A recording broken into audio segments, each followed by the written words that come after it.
छोटा है क्या? आरबीएनएल डब्बे को पेंट करने का काम कर रही है क्या? रेलवे के जो डब्बे खराब हो जाए उसका पेंट कर रही है, तब जाकर इसके में या 22 रुपए में आर पावर को खरीदा होगा। वो दूसरों की बातें सुन सुन कर ना परेशान हो रहे होंगे, इतना रिटर्न मिल गया, इतना रिटर्न मिल गया। जब नीचे की तरफ होता तब हम लेते नहीं, और जब ये सुजलोन एनर्जी आपको 15-20 रुपए में मिलेगा ना, तब आप वहाँ खरीदोगे। ये फिर क्या होगा? ये फिर नीचे गया। तो इसका उस गाड़ी के ऊपर सवार हैं जिस गाड़ी के चारों पहियों में कुछ ना कुछ रुकावट के सिलसिले या वो बैंक जिस तरीके से इसके अंदर निवेशी काम के बारे में आपको पता नहीं है, तो इसका शेयर हमारे पोर्टफोलियो में होने का कोई औचित्य नहीं है। क्यों नहीं है सर? कभी नहीं होगा ना सर। किसी को प्रॉफिट लेना होगा, किसी को होल्ड करना होगा, किसी को प्रॉफिट को दबाकर बैठना होगा, उसके बाद फिर वो प्रॉफिट नीचे आ जाता है, उसे छोड़ना होगा। उनमें शेयर खरीद लेते थे, फिजिकल रख लेते थे, आज उनके पोते को मिला वो कागज और वो करोड़पति बन गया, अरबपति बन गया। ये कंपनी की शेयर होल्डिंग देख लेते हैं भाई, प्रमोटर इतने, एफआईज इतने, डीआईज इतने, पब्लिक इतनी है, म्यूचुअल फंड वाले इतने। इसे देखकर जो हम अपनी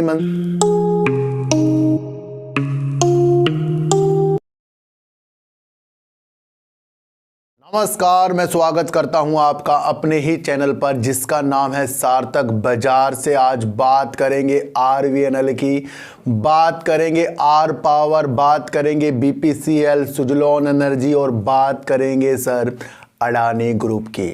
इन सब की बात करने से पहले मैं आपको एक चीज़ बता दूं, जिस तरीके से हम कंपनी की शेयर होल्डिंग देख लेते हैं भाई, प्रमोटर इतने, एफआईज इतने, डीआईज इतने, पब्लिक इतनी है, म्यूचुअल फंड वाले इतने, इसे देखकर जो हम अपनी मंशा को जागरूक करते हैं, फिर शेयर मार्केट में इस अनुसार अपने इन्वेस्ट को बढ़ाते हैं, ये वाकई एक हद तक सही हो सकता है, लेकिन ये ज़्यादा सही होने की उम्मीद मुझे लगती नहीं है।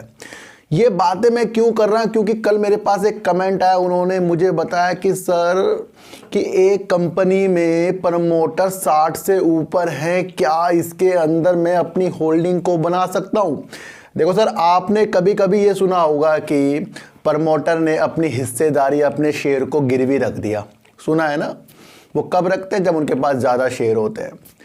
कभी कभी आपने ये भी सुना होगा कि काफ़ी ज़्यादा प्रमोटर है कंपनी में और उसके बाद भी शेयर प्राइस नीचे गिर रहे हैं। कभी कभी आपने ये भी देखा होगा जब 3 महीने में जब शेयर होल्डिंग का पैटर्न निकल कर आता है आपके सामने, तो उसके अंदर देखने को क्या मिलता है कि प्रमोटर ने अपनी हिस्सेदारी को घटाया है।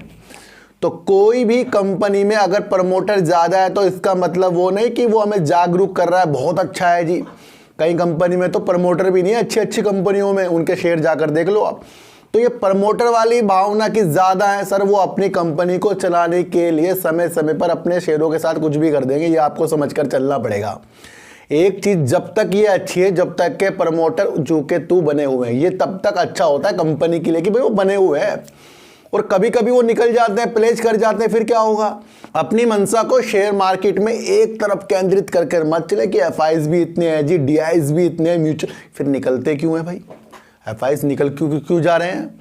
तो ये एक इस बात की संभावना बिल्कुल ठप्पा नहीं है कि जिस कंपनी में प्रमोटर ज़्यादा है वही कंपनी हमें शेयर खरीदते ही प्रॉफिट दे देगी। ये भावना त्याग दो, इस मार्केट को अब अलग लेकर चलना पड़ेगा। देखो सर, जो पहले चीज़ें हो चुकी ना, पुराने ज़मानों में शेयर खरीद लेते थे, फिजिकल रख लेते थे, आज उनके पोते को मिला वो कागज और वो करोड़पति बन गया, अरबपति बन गया। ये चीज़ें पहले हो सकती थी क्योंकि उस सबके पास इतना दिमाग नहीं था उस टाइम। वो तो कौन करता था शेयर मार्केट? अब कौन कर रहा है? अब तो लोग नौकरी छोड़ कर कर रहे हैं, और लोग लुभा इतने रहे हैं कि नौकरी छोड़ो शेयर मार्केट करो।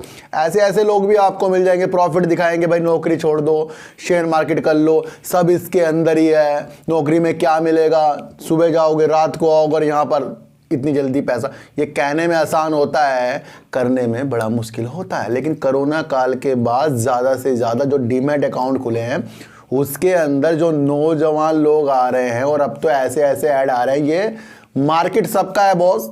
तो इसके अंदर गृहिणी भी आ रही हैं, बुजुर्ग भी आ रहे हैं, बिजनेसमैन भी, सब तरीके के लोग आ रहे हैं, और सबका दिमाग कैसा होगा? अलग अलग हो। सबका दिमाग एक जैसा तो कभी नहीं होगा ना सर। किसी को प्रॉफिट लेना होगा, किसी को होल्ड करना होगा, किसी को प्रॉफिट को दबाकर बैठना होगा, उसके बाद फिर वो प्रॉफिट नीचे आ जाता है, उसे छोड़ना होगा।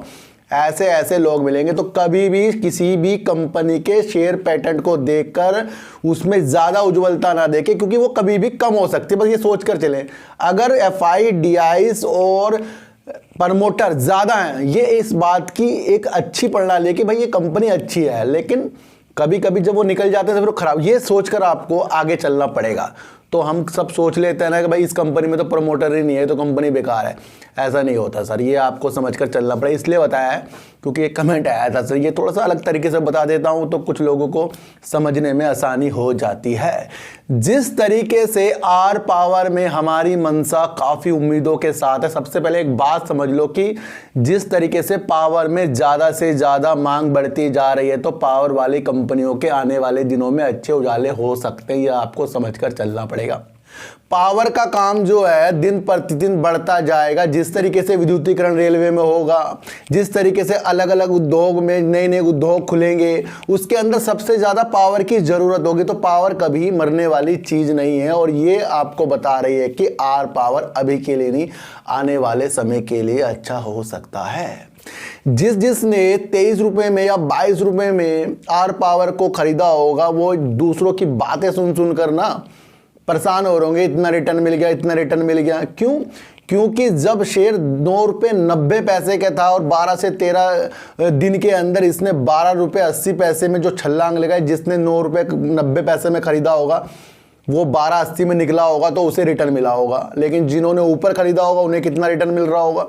तो ये रिटर्न के चक्करों में भी आपको लजना नहीं, मैं आपको बता दूं। आपको करना क्या है शेयर मार्केट में, ऐसे पेनी स्टॉक में मैं कई बार आपको बता चुका हूं कि अगर आपको लगता है कि आर पावर आने वाला उजाला है, सुजलोन आने वाला उजाला है, तो वो कितना उजाला कर देगा, उसके लिए आपको समय समय पर अपने अनुसार प्रॉफिट की मंशा बना लेनी चाहिए। और कभी भी ऐसे पेनी स्टॉक टॉप पे पहुंच जाए फिर क्यों उसे लेने की मंशा बनती है। जब नीचे की तरफ होता तब हम लेते नहीं, और जब ये सुजलोन एनर्जी आपको 15-20 रुपए में मिलेगा ना, तब आप वहाँ खरीदोगे। ये फिर क्या होगा, ये फिर नीचे गया। तो इसका एक समाधान होता है सर। मैंने आपको बताया था कि मैंने एंजल वन का एक डिस्क्रिप्शन में आपको एक लिंक दे रखा है, उसके अंदर वो शेयर रखिए जिसको आपको उजाला होता है। ये हर बार बता रहा हूँ मैं आपको, वो बहुत कम रखिए। ज़्यादा शेयर दूर तक कभी मत ले जाइए। जिनके पास ज़्यादा पैसा हो सकता है वो ले जा सकते हैं, लेकिन हम जैसे अगर ज़्यादा शेयरों को बहुत दूर तक ले जाएंगे वो कभी भी हृदय तोड़ेगा। फिर उन शेयरों को कम से कम रख दो, छोड़ दो। उसमें प्रॉफिट हो रहा है, लॉस हो रहा है, बस सोच लो ये पैसा गया या ये पैसा हमें कई सालों बाद अच्छा करके देगा, तो तब पैसा बनेगा। नहीं तो बार बार शेयर प्राइस को देखोगे सर, दिल टूटता रहेगा। और अगर ज़्यादा शेयर आपको पेनी स्टॉक में लेने तो समझना है कि सबसे पहले अपने पैसे को बचाना है। सबसे पहले अपने पैसे को बचाना है। अगर जल्दीबाजी में पेनी स्टॉक में हमें प्रॉफिट आता है ना, तो वो प्रॉफिट लेना बनता है। क्यों? क्योंकि वो काफ़ी दिनों से तो शेयर बढ़ने की स्टार्ट करा उसने, और उसके बाद फिर भी हमने सोचा कि अब ये और ऊपर बढ़ जाएगा, तो ये गलत हो जाता है आपके साथ। तो आर पावर को अगर आपको अच्छा लग रहा है तो दूसरे डीमैट अकाउंट में बहुत कम शेयरों के साथ रखिए। क्यों? क्योंकि जो इनके अनिल अंबानी जी हैं धीरे धीरे अपनी कंपनी के कर्ज को उतार रहे हैं, और बड़े बड़े इन्वेस्टमेंट जो इसके अंदर हो रहे हैं वो आने वाली दिशा के लिए हो रहे हैं। मैंने कहा था कि ये जो भी दिशा होंगी ये दीर्घकालीन है, लंबे समय के लिए चीज़ें होंगी। तो क्या ये अक्षय ऊर्जा में आगे जाकर किस तरीके से वर्क करेंगे, सरकार जिस तरीके से कह रही है कि भाई थर्मल पावर वाली कंपनी अपने अक्षय ऊर्जा की दिशा निर्देश भी बताएं, तो ये आगे होगा ना सर, आगे जाकर होगा, बहुत कुछ होगा। तो आर पावर इससे भी अच्छे कई शेयर हैं, लेकिन इन्हीं शेयरों से पैसा भी कमाया जा सकता है। वो आपको प्रॉफिट की मंशा के बाद आएगा। रखने वाली चीजें अलग, बेचने वाली चीजें अलग। इस तरीके से मार्केट में काम करिए, नहीं तो कभी भी प्रॉफिट नहीं होगा। मैं आपको बता दूं, कभी भी नहीं होने का प्रॉफिट। लोगों की बातें सुन सुनकर शेयर ऊपर गया, फिर उससे डबल सोचने की मंशा हमारे अंदर बनेगी। ये ही चीज़ हमें मार्केट में बर्बाद करके जाएगी। ये आर पावर में इसलिए बता दिया कि सर इसमें कितना % प्रॉफिट ले लें, इसमें कितना रिटर्न ले लें, इसमें मुझे इतना लॉस हो रहा है। देखो सर, इसका आने वाला फ्यूचर अच्छा है। उस फ्यूचर की अगर आपको तलाश है तो बड़े बड़े इन्वेस्टर की तरफ देखकर ही आपको इसमें जो निवेश जो आपने कर रखा है उसको बस छोड़ो, ना एवरेज करो ना कुछ करो। और जिन्होंने नीचे खरीद के ऊपर की मंशा बना रखी है, अभी प्रॉफिट आ जाए, वो भी आपको समय समय पर करना चाहिए। तो 2 अकाउंट हो जाए तो और क्या होगा कि एक में हमें जल्दी में बेचना और एक में हमें रखने के लिए। ऐसी मंशा आर पावर में आपको बनाकर चलनी पड़ेगी। यस बैंक की और यस बैंक ने सर अपना रिजल्ट प्रस्तुत कर दिया है। वैसे मैं आपको बताऊं कि मैंने आज की वीडियो कंप्लीट कर ली थी, लेकिन बीच में इसका एकदम मुझे नोटिफिकेशन आया रिजल्ट का, तो इसलिए मैं थोड़ी थोड़ी चीज़ें आपको इसके अंदर बता दूंगा। फिर उसके बाद इसके 1-2 दिन के अंदर डिटेल वीडियो मैं यस बैंक में अलग से बनाऊंगा। यस बैंक ने Q4 में 202 करोड़ रुपए का प्रॉफिट कर दिया है, जो साल दर साल 45% इन्होंने कम किया है। यानी कहीं ना कहीं यस बैंक का जो प्रॉफिट आया है साल दर साल गिरावट के आसार से निकल कर आ रहा है। लेकिन ये हमें समझना पड़ेगा, ये अपने रेवेन्यू को सर बढ़ाते जा रहे हैं। हर क्वार्टर में इनका रेवेन्यू जो है ना बढ़ता जा रहा है। एक्सपेंस भी इन्होंने यानी खर्चा भी इन्होंने Q3 में खर्चा किया था उससे कम किया है। इंटरेस्ट भी इनका बढ़ा है। तो कहीं ना कहीं आने वाले दिनों में इसके अंदर अच्छे संकेत के सिलसिले तो बन सकते हैं। लेकिन मैंने आपको फिर बताया था, हम उस गाड़ी के ऊपर सवार हैं जिस गाड़ी के चारों पहियों में कुछ ना कुछ रुकावट के सिलसिले, या वो बैंक जिस तरीके से इसके अंदर निवेशित हो, या फिर अलग तरीके की जो जैसी फ्लावर वाली कोर्ट में मसले हों, या फिर 81 बॉन्ड के मसले हों, तो वो सारी चीज़ें इसके अंदर से आने वाले दिनों में भी हो सकती है। ये भी आपको देखकर चलना पड़ेगा। लेकिन उसके बावजूद भी जिस तरीके से यस बैंक ने 202 करोड़ रुपए का प्रॉफिट किया है, ये बिल्कुल ही एक अच्छी न्यूज़ है। क्यों है? क्योंकि यस बैंक लगातार अपने प्रॉफिट को दे रहा है, भले कम कर रहा है लेकिन दे रहा है। उसने बिल्कुल भी ऐसा लॉस प्रस्तुत नहीं किया है। तो ये हमें समझना चाहिए कि इनका रेवेन्यू जो है बढ़ता जा रहा है, और कई जो वैश्विक स्थिति के हिसाब से चीज़ें इसके अंदर हो रही हैं, जो रुपये में व्यापार हो रहा है, अलग तरीके से भी इस बैंक जो पार्टनरशिप करता जा रहा है, फिर वो भी हमें नहीं नकारनी चाहिए, उसको भी साथ साथ लेके पॉजिटिव थिंक के साथ इसके अंदर हमें लंबे समय के लिए बैठना चाहिए। और मैंने आपको कहा है कि वो जो चीज़ें इसके साथ निगेटिव हैं वो कभी भी इसके साथ हो सकती है। तो बात करेंगे अब RVNL की। सर RVNL मैंने आपके लिए एक वीडियो बनाई थी। मैंने कहा भाई ये एक ऐसा शेयर है कि अगर इसके काम के बारे में आपको पता नहीं है तो इसका शेयर हमारे पोर्टफोलियो में होने का कोई औचित्य नहीं है।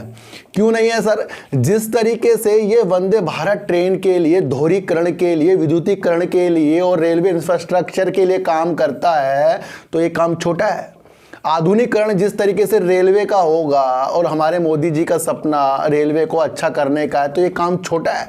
क्या RVNL डब्बे को पेंट करने का काम कर रही है क्या? रेलवे के जो डब्बे खराब हो जाए उसका पेंट कर रही है, तब जाकर इसकी अच्छी उम्मीद लग रही है आपको, या बेकार लग रही है?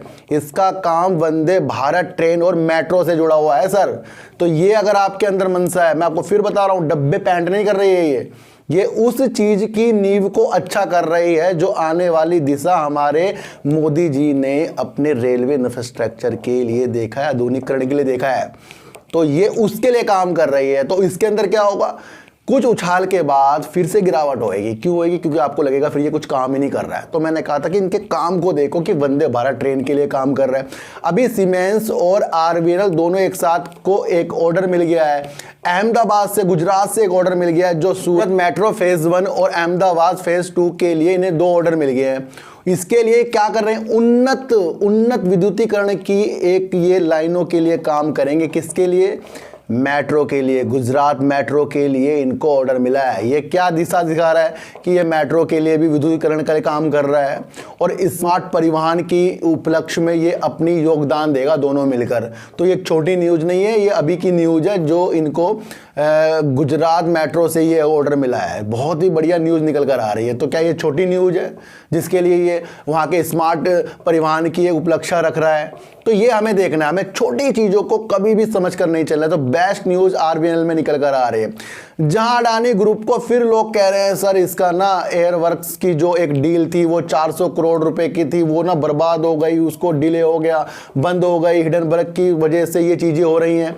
देखो सर एक आपको चीज़ बताऊं कि अगर हिडनबर्ग की वजह से ये चीज़ें हो रही हैं तो दूसरी तरफ बांग्लादेश को ये बिजली किस तरीके से अडानी ग्रुप ने दे दी है। इनका झारखंड में एक प्लांट था जिसमें 800 मेगावाट जो चालू हो गया और दूसरा 1600 मेगावाट का होगा वो भी चालू होने की प्रक्रिया में है। यानी 800 हो गया, 800 फिर हो गया। इसकी बिजली कहाँ जा रही है? बांग्लादेश में जा रही है। पोर्ट्स का ये अधिग्रहण कर रहे हैं। अडानी पावर गुजरात में कंपनी के साथ मिलकर बिजली की आपूर्ति कराने के लिए 15 साल तक का एक अनुबंध करके बैठा है अभी कल ही। ये चीजें आप बोलें, ये देख रहे हो कि इसकी डील सर ये डिले हुई है, कैंसिल नहीं हुई है, मैं आपको बता दूं। तो ये हम जो दूसरों की चीज़ें देख लेते बर्बाद हो गई, ये हो गया, समझो इनकी डील से मतलब नहीं है। मतलब ये है कि इन्होंने कौन कौन सी चीज़ें कर ली है। कोयला वाशिंग होगा, उसके अंदर भी इन्होंने प्लांट की एक व्यवस्था की है, ये भी आपको समझ कर चलना पड़ेगा। तो सारी तरफ अगर आप अडानी ग्रुप को सिर्फ एक निगेटिव की तरफ ही तोलते जाएंगे तो निगेटिव दिखेगा, पॉजिटिव की तरफ देखे जाएंगे तो पॉजिटिव दिखेगा। लेकिन दोनों को समझकर देखना है कि इस साल इनके शेयरों में होने वाला कुछ नहीं है, क्योंकि साथ साथ कुछ निगेटिव आता है। निगेटिव न्यूज़ तो है, लेकिन इसका इफेक्ट मुझे नहीं लगता कि इतना ज़्यादा होगा। इफेक्ट पड़ेगा वही सेबी जी जो रिपोर्ट बनाएंगे उसी के साथ बनेगा सर। तो देखिए सर, एक तरफ इनकी अच्छी अच्छी परियोजना इन्होंने स्टार्ट की है और दूसरी तरफ ये 400 करोड़ रुपए की डील जो है अभी समाप्त नहीं है, ये थोड़ा डिले हो गई है, किसी कारण से हुई है, वो आगे जाकर इसके अंदर अच्छे संकेत आएंगे। तो लोगों ने कहा सर एक डील होगी, मैसेज किया मुझे लोगों ने, ये कैंसिल हो गया सर। तो फिर मैं उसी चीज़ को नहीं देखता, मैं उस चीज़ को देखता हूँ जिस चीज़ से कुछ वास्ता अच्छा सा निकल कर आ जाता है। बात करेंगे सर सुजलॉन एनर्जी और बीपीसीएल की। अब सुजलॉन एनर्जी से बीपीसीएल का कनेक्शन क्या है सर? देखो सर, एक चीज़ बताऊं मैं आपको, जिस तरीके से बीपीसीएल अक्षय ऊर्जा की तरफ अपने कदमों को बढ़ा रहा है, बीते महीने इसने जो उत्तराखंड के साथ अक्षय ऊर्जा का विकास करने के लिए वहां उत्तराखंड सरकार के साथ समझौता भी किया है। तो क्या इससे दिशा दिख रही है? इससे ये दिशा दिख रही है कि बीपीसीएल तेल के साथ साथ ग्रीन एनर्जी की तरफ भी अपने कदमों को बढ़ाता जा रहा है। अभी हाल ही में एक न्यूज़ निकल कर आई है, जो 1600 करोड़ रुपए ये इन्वेस्टमेंट करने वाले हैं सौर ऊर्जा और पवन ऊर्जा से, कुछ ये प्लांट खोलने वाले हैं जिसके अंदर 240 मेगावाट की एक परियोजना है। जितनी भी ये बिजली उत्पन्न करेंगे ये अपनी रिफाइनरी के लिए करेंगे सर। तो ये कहां पर ये अपने प्लांट लगाने वाले हैं? विंड में और सोलर में। कहां पर सर? मध्य प्रदेश में, महाराष्ट्र में और यूपी में। तो जितनी भी बिजली बनेगी ये अपनी रिफाइनरी के लिए लेंगे, क्योंकि इनको एथेनॉल को भी रिफाइन करना है। तो ये सारी जो अभिलाषा अक्षय ऊर्जा में बीपीसीएल देख रहा है। देखो सर, ये 3 कंपनी जो मैंने आपको बताई थी, आईओसी, बीपीसीएल, एचपीसीएल, ये भले ही घाटे में या भले ही आपको लॉस में दिख रही है या भले ही इसके जो रिजल्ट अच्छे नहीं आ रहे हैं, लेकिन आने वाली मंशा जिस तरीके से ये तीनों कंपनी चार्जिंग स्टेशंस, एथेनॉल और ये आपका अब ये अक्षय ऊर्जा की तरफ अपने कदम को बढ़ा रही है, आपको देखकर चलना पड़ेगा। 50 मेगावाट की एक सौर परियोजना भी इनकी अभी निर्माणाधीन चल रही है, वो भी चल रही है इनके अंदर। इससे क्या दिशा मिल रही है? इससे ये निविदाएं निकालेंगे। अब क्या ये निविदाएं सुजलॉन को भी मिल सकती है? क्योंकि सुजलॉन तो मैन्युफैक्चरिंग करता ही करता है सर विंड में। तो ये एक अच्छी दिशा हमें सुजलॉन में दिखा रहा है, लेकिन ये वाकई इसी सुजलॉन को ये काम मिल जाए ये पक्का यकीन नहीं करना है। लेकिन इसने एक दिशा ऐसी दिखा दी है कि विंड में तेल वाली कंपनी उतर रही है कि वो अपनी अभिलाषा को देख रही है। और एक बात और सर, ये अपनी आपूर्ति करने के बाद और ज़्यादा ये उद्योग के लिए बोलियां भी लगाएगा इस तरीके से, जो इस पे बिजली उत्पन्न करेगा। तो ये उद्योग वाली कंपनियों की जो निविदाएं निकलती हैं उसके लिए बोलियां लगाएगा। तो आने वाला समय बहुत दूर तक का समय बीपीसीएल ने देख लिया है। और उसी से जुड़ते हुए फिर सौर के क्षेत्र में जो कंपनी काम कर रही है, विंड के क्षेत्र में जो कंपनी काम कर रही है, क्या ये निविदाएं इन कंपनियों को भी मिल सकती है जो इसके प्लांट खोलने में मदद करे? ये सारी अभिलाषा को हमें देखना पड़ेगा सर। देखो सर, ये न्यूज आप कहीं भी पढ़ सकते हो, आरबीएनएल की न्यूज आप कहीं भी पढ़ सकते हो। न्यूज भारी भरी है, लेकिन न्यूज के किस तरीके से वैल्यू निकाली जाती है वो आपको सार्थक बाजार से चैनल पर आएगा। बाकी आप किसी की वीडियो देख लेना, वो एकदम गा देगा भाई आप तो आरबीएनएल बस टॉप करेगा, इसने तो गुजरात के साथ मेट्रो में बढ़िया विद्युतीकरण के लिए काम कर रहा है, ये ऐसी फिर आपको न्यूज़ देखने को मिल जाएगी। देखो सर, तथ्य समझिए कि किसी भी कंपनी में न्यूज़ अच्छी आने का मतलब ये नहीं है कि उस शेयर प्राइस को अच्छा होना है, उससे कंपनी अच्छी होगी क्योंकि वो न्यूज आकर उस कंपनी को वो काम मिल गया है। और जब उस कंपनी को काम मिल गया तो उसमें वर्क करेगी ना, तो वर्क के साथ क्या होगा? खर्चा भी होगा ना। तो ये सारी चीज़ें जब बैलेंस शीट में निकल कर आती हैं तो वो दिखता है उसके अंदर भाई कितना खर्च किया, क्या क्या था, क्या क्या नहीं था, कहाँ से क्या, ये सारी चीज़ जब बैलेंस शीट में निकल फिर शेयर प्राइस के ऊपर इफेक्ट पड़ता है। न्यूज़ से थोड़ा बहुत पड़ सकता है, लेकिन मैं लंबे समय की चीज़ें आपको दिखा रहा हूँ। तो बीपीसीएल ने एक राह दिखा दी हमें सुजलॉन एनर्जी पे और विंड टर्बाइन के शेयरों में कि आने वाली दिशा जब तेल ही विंड पे उतर रहा है, तो समझिए बात को, जब पेट्रोल ही विंड में अपनी परियोजना को अच्छा देख रहा है और अलग उद्योग के लिए निविदाएं भी निकालेगा, तो क्या आने वाला समय सुजलोन का अच्छा हो सकता है? ये तो मंथन आपको खुद ही करना पड़ेगा। मैं तो सिर्फ आपको दिशा दिखा रहा हूँ, ना खरीदने के लिए बता रहा हूँ, ना बेचने के लिए बता रहा हूँ। इसी तरीके से मैंने आज आपको शेयर होल्डिंग पैटर्न जो होता है, हम समझते हैं कि बहुत अच्छा है जी, बाद में वो बेच भी सकते हैं सर, जिस तरीके से प्लेज कर दिया जी शेयरों को अपने, वो सारी चीज़ें निकल कर बाद में। तो सारी तरफ हमें घूम कर देखना चाहिए। शेयर मार्केट में इन्वेस्ट करने का मतलब नहीं है, सोच समझ कर इन्वेस्टमेंट करना। और अगर शेयर गिरा तो कहाँ तक के गिर सकता है, कहाँ तक के स्टॉप लॉस लग सकते हैं और कहाँ तक के हमने रुकने की क्षमता खुद बनानी है, ये डिसाइड आपको शेयरों को खरीदने से पहले करना पड़ेगा। वरना जितने भी शेयर है ना, अमूमन हमें लॉस ही दे के जाएंगे अगर हमने उसके तथ्य को नहीं समझा। तो आर पावर अभी का नहीं, आने वाले सालों का शेयर है। और जिस तरीके से अक्षय ऊर्जा में ज़्यादा से ज़्यादा चीज़ें होती जाएंगी और ज़्यादा से ज़्यादा आर पावर अपने को अच्छा करता जाएगा, तो ये धीरे धीरे अपने उजाले को करता जाएगा। और कर्ज को जिस तरह कम कर रहा है, तो वाकई ये थोड़े शेयरों को होल्ड करने वाला शेयर है। और जिसको रिटर्न इस शेयर से मिल रहा है वो नीचे खरीद के ही मिल रहा है, ऊपर वाले को रिटर्न कभी नहीं मिल रहा है। ये भी आपको सोचकर समझकर चलना पड़ेगा। बीपीसीएल ने अपनी परियोजना से बता दिया है कि वो विंड और सोलर में जिस तरीके से अपनी प्लांट खोलने की प्रक्रिया में है, तो ये कहीं ना कहीं हमें सुजलोन एनर्जी की तरफ एक दिशा निर्देश दे रहा है कि वाकई ऐसे काम की जो क्षमता है वो बढ़ती जाएगी। ये हमें एक दिशा मिल रही है। वो ये नहीं कह रहा हूँ कि इसको ऑर्डर मिला है, मैं दिशा दिखा रहा हूँ आपको।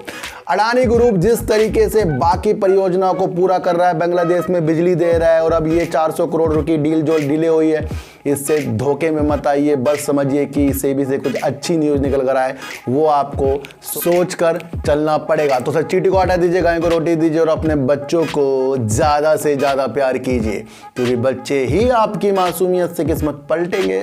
तो फिर मिलेंगे आपसे नई वीडियो के साथ, जब तक के लिए नमस्कार।